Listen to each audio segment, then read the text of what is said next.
natumba siya, na stroke siya. Atong January 1 lang ni siya nahitabo. Di naman gid siya katindog kay nag-crack yung diri o. Yung balakang. Lisod kayo.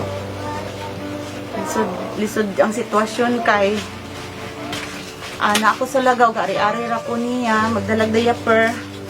Siyahang pagkaon usahay. Sa isa ka semana, kaisa, maari ko. Lisod jud kaayo. Diaper niya daan. Yang tambal maintenance niya.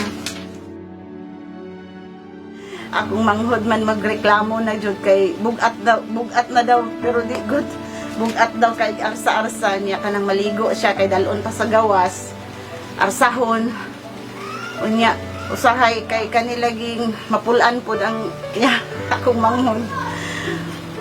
Muyaw-yaw, ma, paglakaw na good. Mana niya, may ragi yung tagkalakaw. Mana gaya siya, unsaon man, kaya di naman yung ko kalakaw.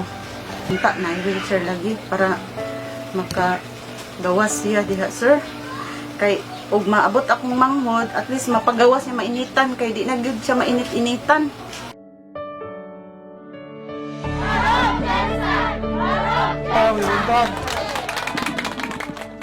May buntag.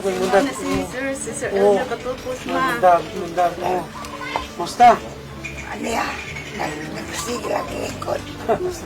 Okay na. Musta? Kunin mo ang anak ko nag-alalahin siya nga mo.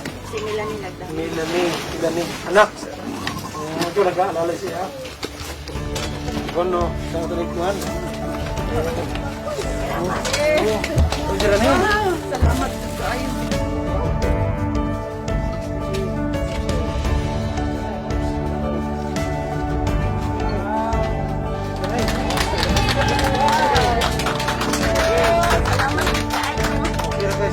Salamat, sir.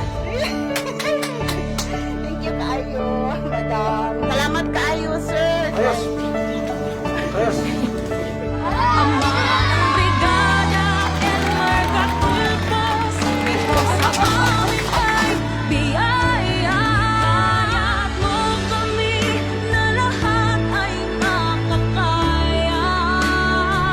Salamat sa suporta, Kabrigada. Sa sarili magtiwala. Kabrigadahan, Jensan, puso, pagkakaisa at pag-asa. Kabrigadahan, Jensan!